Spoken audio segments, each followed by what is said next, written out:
Shri Sai Ram, Chapter 17. Anu asked, "For many years now, devotees have been visiting Sai Nilayam.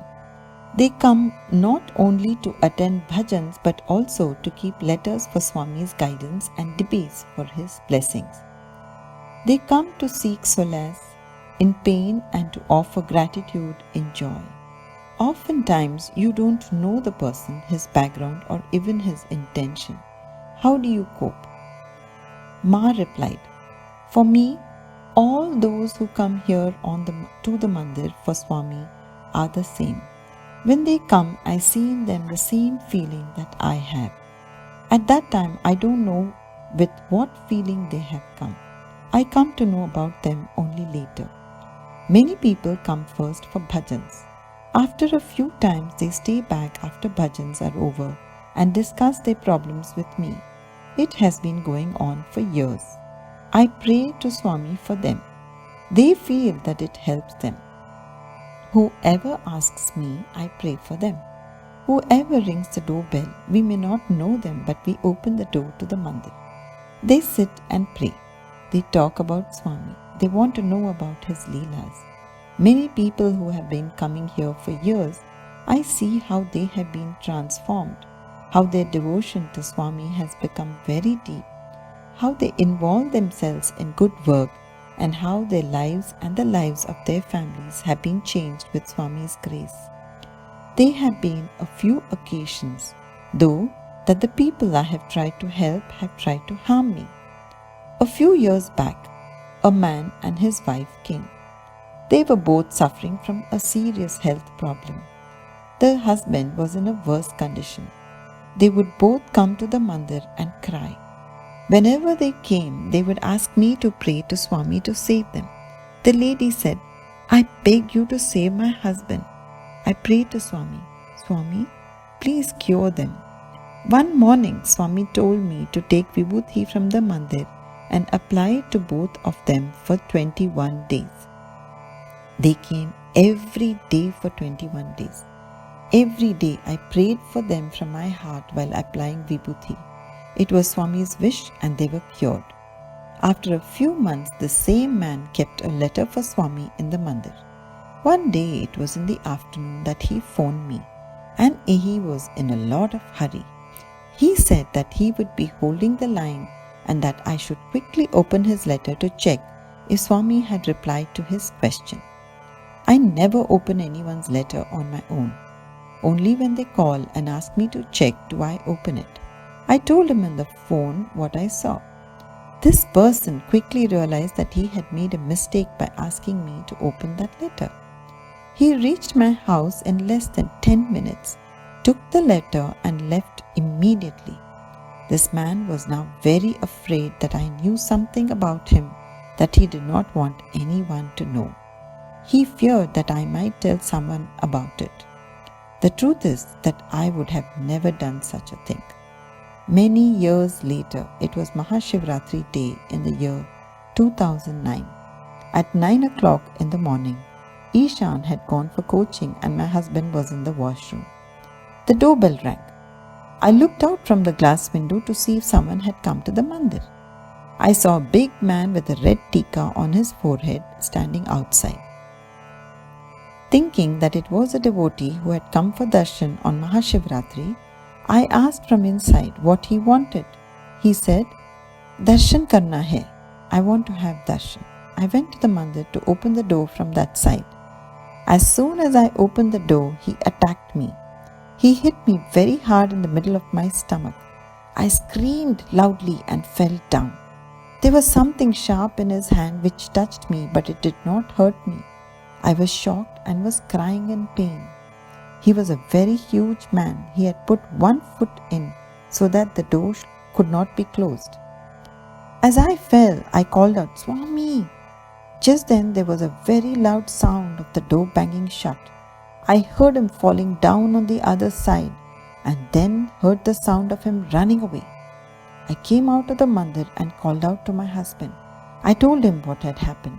We went to the mandir and saw that from Swami's sofa to the door there was as if a line drawn with a lot of vibhuti.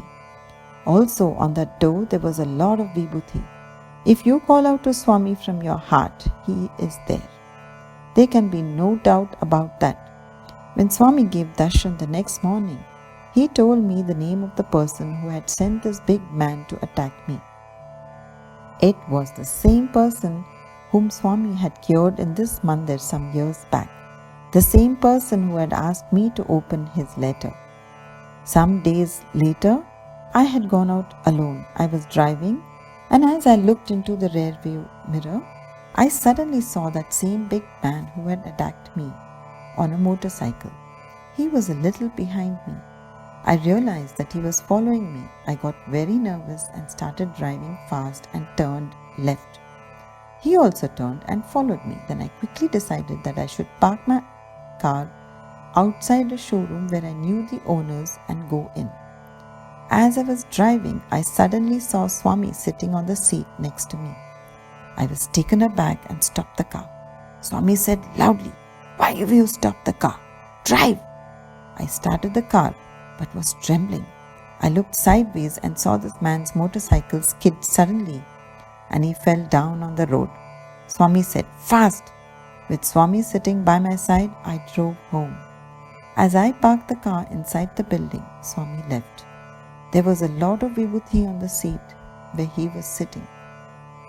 He always protects his devotees. The same man whom Swami had named began to call me very late at night on the landline phone. I would quickly pick up the phone, not wanting my husband to get disturbed or alarmed. He would threaten me and say what he would do to me if I told anyone about him. I would keep quiet. At 11 o'clock one Sunday morning, I went with my husband to a shopping mall. He sat in a coffee shop on the ground floor and I went to the first floor. After finishing my work, as I stepped on the escalator to go down, someone from behind pushed me very hard. I cried, "Sai Ram!" and quickly caught the railing. I don't know how Swami saved me. I had been pushed with a lot of force. It would have been a terrible accident. I was stunned and was in a state of shock. I saw the same big man running down the steps that were next to the escalator. I shouted, "Guard!" It was early for a Sunday morning and there was no guard, nor were many people shopping at that time. I reached down and sat on a bench for some time. I looked at the escalator again and again, imagining what would have happened if Swami had not saved me. When I meet this man and his wife, even now, the thought does come to my mind. I do think about what they have done, but Swami has taught me that I should not think like that. I have tried to follow what Swami has taught me. Even now when I meet them, they pretend as though nothing has happened and I don't say anything. I don't retaliate. They will not change, Swami has told me. Swami tested me also through this experience. Though I am very careful when I meet this person, in spite of all that has happened, I have never tried to say anything to them or do anything. With Swami's grace, I don't feel any hatred and try to conduct myself so as to please my Lord. There was another phase in my life when Bhagwan protected me from negative forces. It was the year 2005. A woman came to Sai Nilayam. At that time, there were very serious problems at her parents' house. She would come to the mandir and sit with me for 2 to 3 hours in the afternoon, telling me about all her problems. She cried. I tried to console her. She asked me to pray to Swami for her family. I said, "Please don't cry, I will pray for you. When I see suffering, I want to do all I can if it can help." I did Parayan of Sai Satcharitra. I gave up sugar for 40 days and prayed to Swami to take care. With Swami's grace, her problems were solved. A few years passed. It was August 2009. One day I was taken aback to find an object of black magic in my house. The next morning when Swami came, he told me the name of the person who was doing this black magic. It was the same woman who had come to me when her family was in trouble some years back. I will refer to her as Mrs. Y. Now these objects began to appear almost every day in my house, in my purse, under my pillow, under the carpet. in flower vases, on my body, in my clothes, in my hair, in the mandir, and behind the idols. Once my mouth was filled with a red powder. I ran to the washroom to clean my mouth. There, I felt like throwing up. When I threw up into the basin, what do I see? A big black hook had come out. Every day it would be at a new place, many times in the sacred mandir, and once in the glass of water that had been kept for Swami at his table. I suffered a lot. When Swami came in the morning, I would get solace from his darshan. Often he would tell me where the item of black magic was and ask me to pick it up with a piece of cloth and throw it away. When I suffered, I thought that how could she do this to me? I did not want her to be grateful to me, but I had not done any harm. I did not even tell my children what was happening. They live far and would be very worried for me.